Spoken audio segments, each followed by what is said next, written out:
My name's Aurora Ellwand. I'm Inuvialuit. I'm from Inuvik. I was adopted at 5 days old by non-Indigenous parents and grew up in Southern Ontario. Um, and I didn't know what it meant to be Indigenous growing up.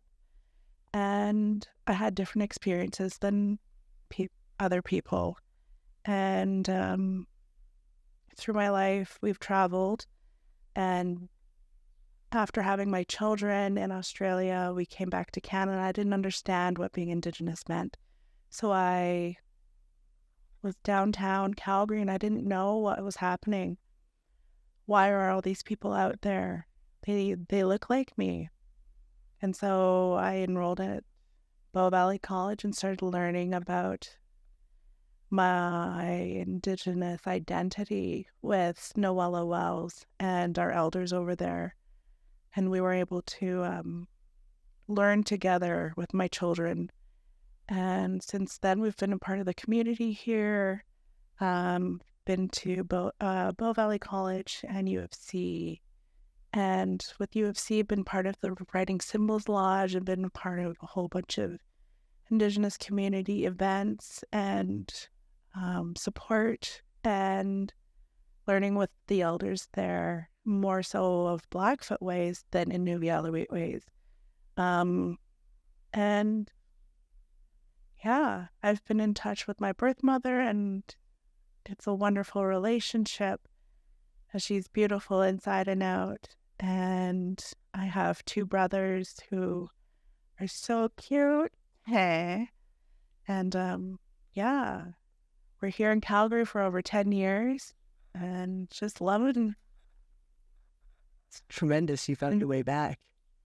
Thank you for sharing. No, thank you. Would you mind sharing your story of sewing and creative works? So it started when my one friend, Sabrina, invited me over to make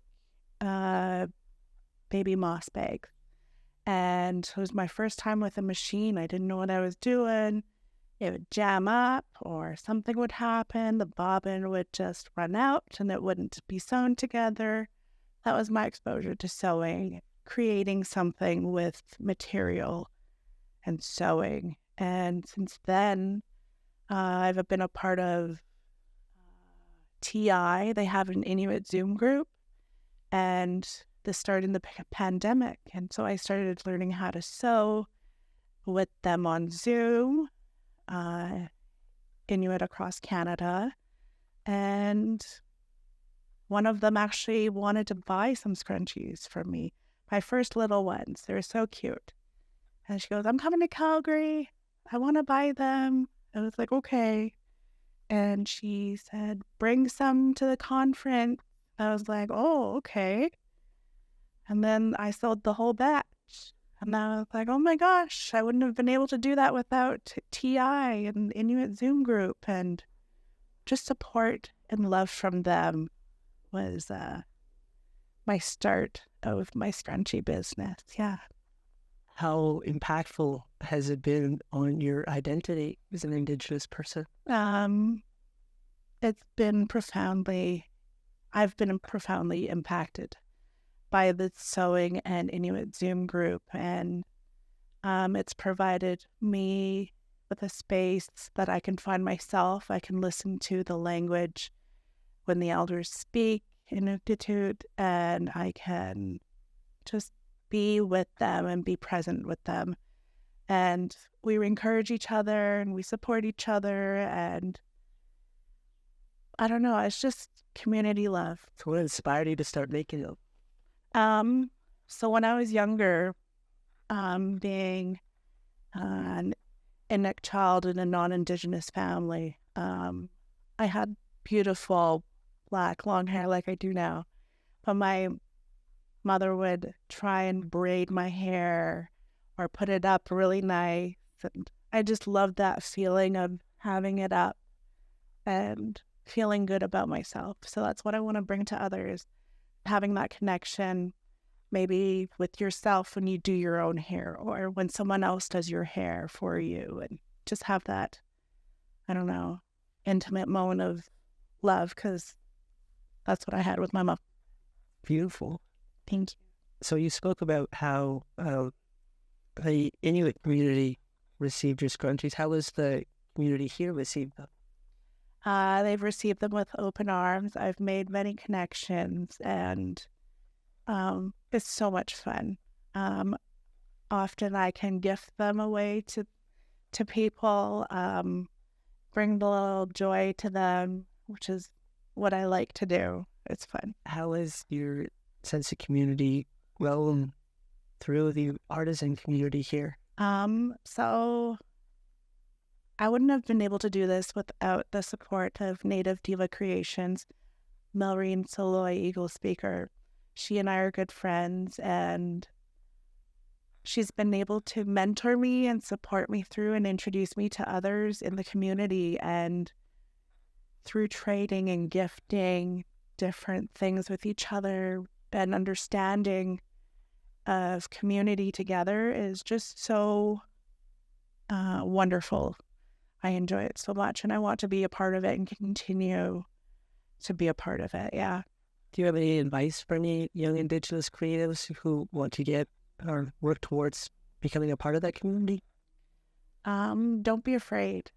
It is scary at first, but with the right support, friends, community, family, it's so much fun. You'll be able to step up and be able to produce something that you've made and be so proud of it. Yeah. What do you think your younger self would think of what he do now? I think she would be totally amazed, and actually finding how happy I can be making these scrunchies and noticing others who may have them in their hair. That, oh, nice scrunchie, it looks beautiful. You're welcome. Yeah. Do you have any advice for any young Indigenous or any Indigenous who are reconnecting? It's a scary process. Often we don't know how to approach. At least that's what I thought. Especially here in Treaty 7, I've learned more Blackfoot ways, and I've learned that the knowledge comes to you when you're ready, and you just have to listen. And that's what we've been doing here. And yeah. How important has it been to involve your children in that? So I'm learning alongside my children. As I said before, I grew up with non-Indigenous family.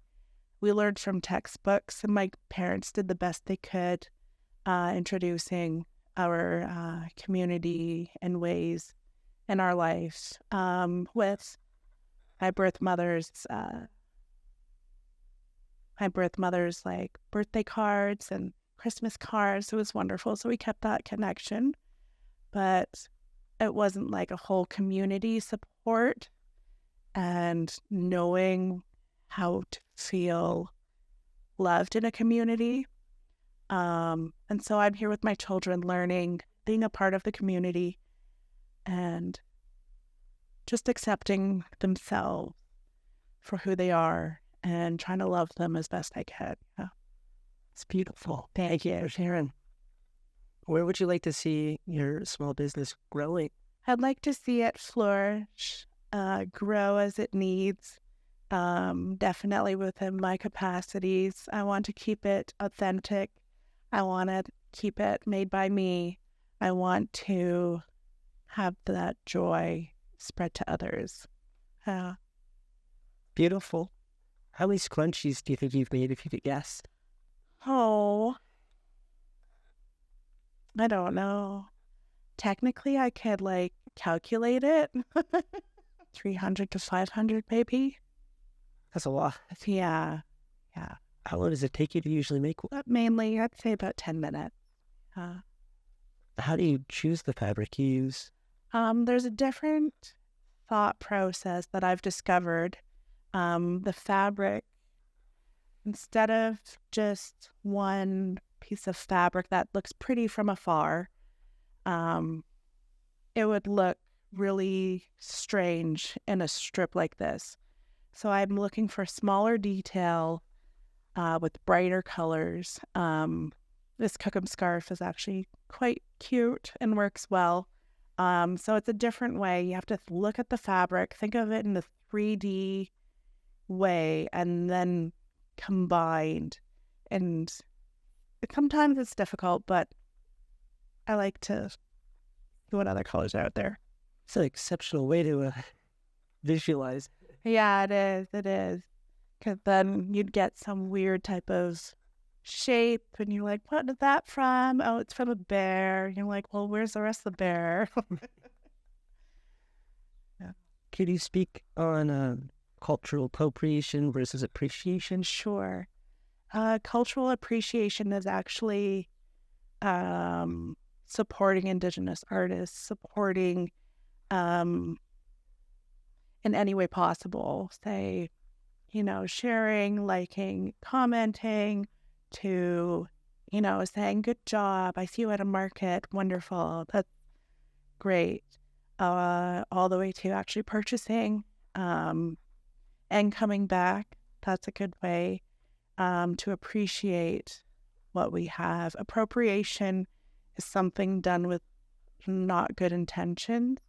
So they're, bypass the actual creator and buy something that was made overseas to be made as Indigenous, which non-Indigenous person to Canada would have made. And therefore it's not fully authentic. And that's what I want to keep intact, is my authenticity with my products and my scrunchies.